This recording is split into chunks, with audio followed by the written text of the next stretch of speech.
नमस्कार। अनुभव की सीढ़ी के सभी दर्शकों व श्रोताओं को मेरा प्यार भरा नमस्कार। दोस्तों, सप्ताह की पुस्तक के रूप में आज हम लेकर आए हैं अवधि लोक धरोहर। इस पुस्तक को डॉक्टर अनामिका श्रीवास्तव जी द्वारा लिखा गया है। 2017 में प्रकाशित इस पुस्तक को नमन प्रकाशन चिंटल्स हाउस लखनऊ द्वारा प्रकाशित किया गया है। 165 पृष्ठ की इस पुस्तक का मूल्य 300 रुपये है। दोस्तों, लोक संस्कृति, लोक साहित्य, लोक गीत, लोक संगीत, लोक नाटक आदि व्यवहार लोकधारा की कलात्मक अभिव्यक्ति है। यह कला लोक मन की सामूहिक सर्जना अथवा सहज व्यवहार है। इसमें मनुष्य की सफलताएं, असफलताएं, सीख, खुशियां, दुख, उत्थान, पतन, अनुभव सब कुछ शामिल होता है। यह सांस्कृतिक विरासत किसी भी समाज की उपार्जित मूल्यवान पूंजी होती है, जो वाचिक परंपरा में पीढ़ी दर पीढ़ी हस्तांतरित होती रहती है। वैश्वीकरण और बाजारवाद के युग में जी रहे मनुष्य के लिए अपनी धरोहरों के अपहृत होने का खतरा मंडरा रहा है। लोक जीवन की शनय शनय विलुप्त होती जा रही समृद्ध परंपरा में वाचिक रूपों को कैसे संरक्षित किया जाए, यह आज अत्यंत चिंता का विषय बन गया है। ऐसे संकट काल में डॉक्टर अनामिका श्रीवास्तव ने लोक की वाचिक परंपरा के आलोक को विकीर्ण करने वाली कृति अवधि लोक धरोहर का संकलन व प्रकाशन कर अत्यंत महत्वपूर्ण कार्य किया है। डॉक्टर अनामिका श्रीवास्तव दीर्घ समय से लखनऊ आकाशवाणी से जुड़ी हुई हैं और प्रसारण के इस माध्यम से उन्होंने अवधी भाषा, साहित्य, संस्कृति व कला को जन जन तक पहुंचाने का महत्वपूर्ण कार्य किया है। इसी श्रृंखला में उन्होंने अवधी लोकगीतों की 30 एपिसोडों में संगीतमयी श्रृंखला का निर्माण कर लोकगीतों की धरोहर को प्रसारित व संरक्षित करने का प्रशंसनीय प्रयास किया है तथा इसे पुस्तकाकार प्रकाशित कराकर इस धरोहर को स्थायित्व प्रदान किया है। इस पुस्तक में अनामिका जी ने अवध क्षेत्र में वाचिक परंपरा में विद्यमान लोककंठ की धरोहर 200 से भी अधिक लोकगीतों को संग्रहित किया है। उनका मत है कि लोक साहित्य की समस्त विधाओं में लोकगीत अत्यंत महत्वपूर्ण है। वे लिखती हैं, लोक साहित्य की समस्त विधाओं में लोकगीत ही क्यों हमें विशेष आकृष्ट करते हैं। इसका अंतर्निहित कारण कुछ तो इसकी बनावट में है। साथ ही लोकगीत एक ऐसी सहज विधा है जिसमें साज सजावट कृत्रिमता नहीं है। उसका अलंकरण, उसकी मधुरता उसकी अलंकृत सहज प्रस्तुति में है। उसकी शोभा उसका दिखावटी साज श्रृंगार नहीं बल्कि रचना का अंगभूत हिस्सा है। ठीक वैसे ही जैसे तमाम कृत्रिम आभूषणों से सजी नारी और एक सहज सिंदूर की बिंदी लगाए प्रकृति दत्त लावण्य से दमकती कमनीय स्त्री, लोकगीत उसी कमनीय कोमल स्वतः निश्चित सुंदरता के प्रतीक हैं। इस कृति में 7 अध्याय क्रमशः जन्म संस्कार गीत, विवाह संस्कार गीत, पर्व एवं ऋतु गीत, पर्व एवं त्योहार गीत, श्रम गीत, जाति गीत, लोक धरोहर के विविध गीत में अवधि सभ्यता व संस्कृति के विविध चित्र चित्रित हैं। भूमिका के रूप में ऐशबाग रामलीला समिति के वर्तमान सचिव श्री आदित्य द्विवेदी आदित्य का आलेख राम गुण गाइये के द्वारा जन जन में राम की व्याप्ति विषयक उद्गार व्यक्त किए गए हैं। उनका यह कथन महत्वपूर्ण है कि अवध का समस्त लोक जीवन धर्म से ही सर्वाधिक प्रभावित हो रहा है। राम जन्म संबंधी गीतों का इस क्षेत्र में बाहुल्य है। राम के जीवन संबंधित विभिन्न प्रसंगों को लोक गायक अत्यंत भावावेश में गाते हैं, जिसमें राम के लोक नायकत्व एवं चरित्र पर व्यापक प्रकाश पड़ता है। इस कृति में लोक के स्वच्छ निर्मल मनोभावों की रागात्मक अभिव्यक्ति है। सांस्कृतिक व सामाजिक वैभव से भरपूर ये गीत अवध अंचल के लोक जीवन का प्रतिनिधित्व करते हैं। इसमें नारी मन की सहज आकांक्षाओं, श्रृंगार, मिलन, विरह, उत्सव, पर्वों के उल्लासमय दृश्य हैं, तो ननद भौजाई की हंसी ठिठोली, मान मनुहार की अद्भुत छवियां मनमोहती हैं। लोकगीतों की नाटकीय प्रस्तुति के साथ ही लोकगीतों से जुड़े संदर्भ भी रेखांकित किए गए हैं। दादी, कजरी, भाभी जैसे पात्रों के माध्यम से लोकगीतों से जुड़ी समस्त सामाजिक सांस्कृतिक चेतना को उद्भासित किया गया है। लोकगीतों की धुनों की सुंदरता व मधुरता संबंधी दादी का संवाद देखिए। बिटिया, कुमार गंधर्व हमारे देश के प्रसिद्ध गायक हुए हैं। वे कहते हैं लोक धुनें निसर्ग निर्मित हैं, इसलिए निसर्ग की तरह वे पूर्ण होती हैं। उनमें कोई न कोई राग अवश्य होता है। राग के मूल स्वरों को जानकर जब उन्हें पूर्णता दी जाती है तो शास्त्रीय राग लोक धुनों में छिपे रागों का विकसित स्वरूप है।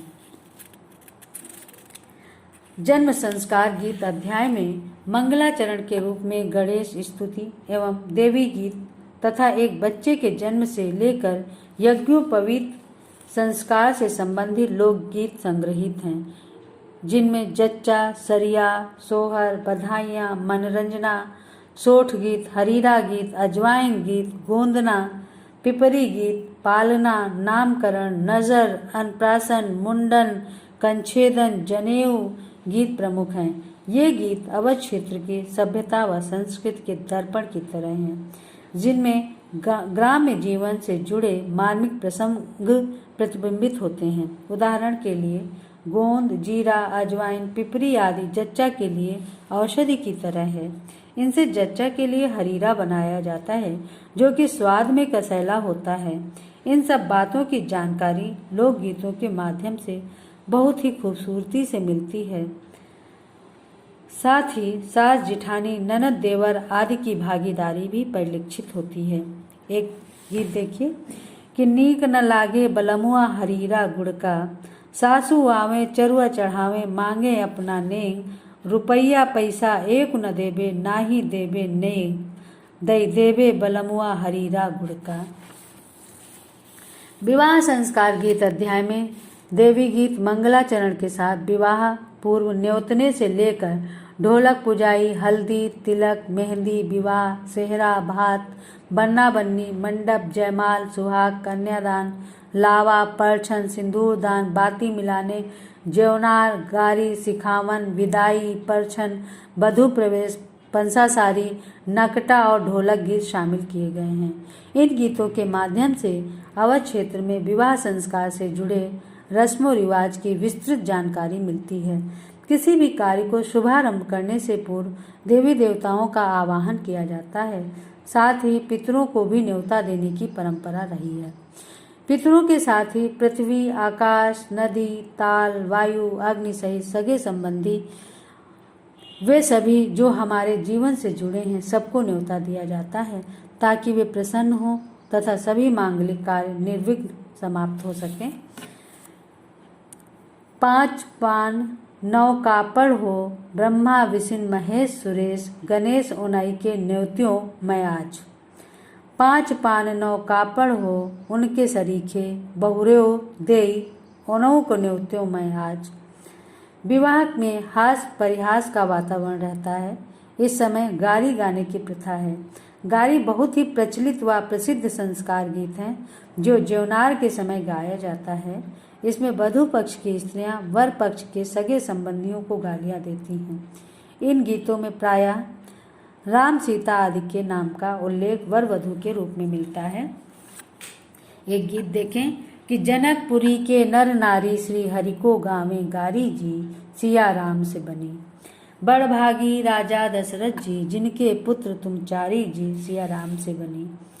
पर्व एवं ऋतु गीत अध्याय में विभिन्न ऋतुओं व पर्वों से जुड़े लोकगीत संकलित किए गए हैं। वसंत ऋतु का भारतीय परंपरा में अत्यंत महत्वपूर्ण है। इसी समय हर्ष व उल्लास का पर्व होली आता है। इस अवसर पर गाए जाने वाले लोकगीत फाग, फाग धमार, होरी, लचका, लहका आदि इस अध्याय में संग्रहित हैं। लचका गीत देखिए कि रंग डारो कान्हा भीजत चुनरी, कान्हा हमार अचरवा न पकड़ो, छलक न जाए भरी गगरी, रंग डारो कान्हा भीजत चुनरी। चैत मास की चैती, वर्षा ऋतु के गीत कजरी, मेहंदी, चौमासा, बारहमासा, आदि ऋतु गीत भी इस अध्याय में शामिल किए गए हैं। पर्व और त्योहार अध्याय में समय समय पर मनाए जाने वाले त्योहारों से संबंधित लोकगीत संग्रहित किए गए हैं।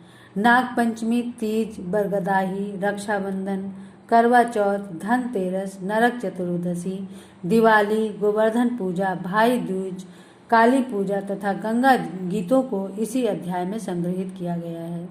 एक गीत देखिए कि गंगा के दरस मन भाए कि मैया निकी लागे लहरिया, सरग से उतर के भूई पे उतरी, शंकर जी के जटा में ठहरी, पापिन के पाप मिटावे कि मैया निकी लागे लहरिया। श्रम गीत अध्याय में विभिन्न प्रकार के कार्य करते समय गाए जाने वाले गीतों का संग्रह है। भारत कृषि प्रधान देश है। यहाँ किसान खेतों में काम करते समय अपना पसीना बहाते हैं।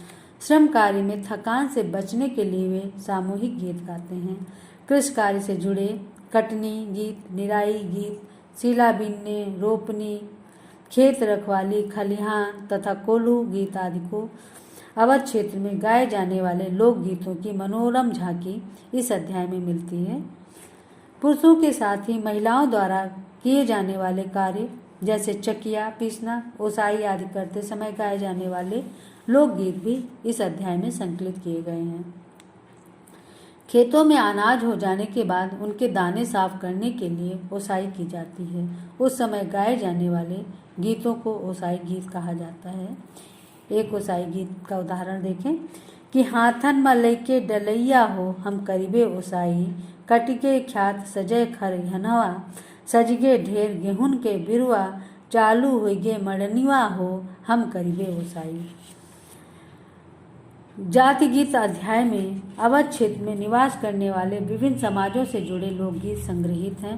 प्राचीन काल में प्रायः लोगों के समूह अलग अलग कार्य करते थे। जो समूह जिस तरह के कार्य करता था उनके कार्य के अनुरूप उनके साथ अविधेय जोड़ दिया जाता था।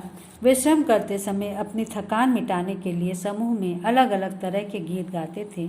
उन्हीं गीतों को जाति गीत नाम से संग्रहित किया गया है। इस अध्याय में बिरहा, करहा, धोबिया, मांझी, ददरिया, नौवा, झाकड़, मल्लाही, पसिया आदि लोकगीतों को शामिल किया गया है। उदाहरण के लिए विरहा गीत अहीर बड़े चाव से गाते हैं। इन गीतों में प्रायः कहानियाँ होती हैं। इसमें भक्ति, श्रृंगार व विकास सभी तरह की रचनाएं मिलती हैं। एक उदाहरण कि अरे आता तोर बलमा के राजा मोरी गोरिया, सोरो सिंगार लेव साज, आवा मोरे सजना के राज मोरी गैया, आवा मोरे सजना के साज मोरे गैया। लोक धरोहर विविध गीत अध्याय में कहरवा, सगुन गीत, कहरा, खेमटा, आल्हा, निर्गुण, सुमिरनी, भजन, विकास, पनघट, गोदना तथा नृत्य गीत आदि विविध भावों व संस्कारों से जुड़े गीत संग्रहित हैं। लोकगीतों में जीवन और भाषा का जो स्वरूप है उसमें एक विशेष प्रकार की ग्राह्यता, उदारता, स्वाभाविकता, नैसर्गिकता तथा सामंजस्य की प्रवृत्ति होती है। मातृभाषा में लोक कंठों में विद्यमान इन गीतों की भाषा को शास्त्रीय कसौटी पर नहीं कसा जा सकता है। इनका अपना ही मिजाज व विधान होता है। वे उसी में आकर्षित करते हैं और प्रिय लगते हैं। संक्षेप में कहें तो इस कृति में डॉक्टर अनामिका श्रीवास्तव ने अवधी लोकगीतों को न सिर्फ प्रस्तुत किया है वरन नाट्य प्रस्तुतिकरण करते हुए इन गीतों के गाए जाने के कारण व उनकी अंतर्ध्वनि का तर्कपूर्ण विश्लेषण भी किया है। इन गीतों की विद्यमानता इतनी विस्तृत है कि इनमें पौराणिक, ऐतिहासिक, सामाजिक, पारिवारिक, आर्थिक, राजनैतिक घटनाओं के विवरण स्वतः समाहित हैं। इन लोकगीतों के द्वारा परंपरा ही इतिहास की भी अनेक कड़ियाँ जुड़ती हैं। भारतीय संस्कृति के भूले बिसरे जीवन शक्ति से परिपूर्ण इस धरोहर को नई पीढ़ी के सामने फिर से रखने की जरूरत है और इसी जरूरत को पूरा करने का प्रयास डॉक्टर अनामिका श्रीवास्तव ने अथक श्रम व लगन के साथ किया है। यह कृति सहृदय पाठकों, शोधार्थियों व सामाजिकों के लिए अत्यंत उपयोगी सिद्ध होगी, ऐसा मेरा मानना है। और इसी के साथ मैं इस चर्चा को विराम देती हूँ और अगले श्रृंखला में फिर एक नई पुस्तक के साथ मैं आपसे जुड़ूंगी। तब तक के लिए हम आपसे विदाई लेते हैं, लेकिन एक अनुरोध भी ये करते हैं कि कृपया हमारे इस चैनल से जुड़ें, लाइक करें, कमेंट करें, शेयर करें और सब्सक्राइब करें। साथ ही इस कार्यक्रम के प्रति अपनी प्रतिक्रिया अवश्य दें।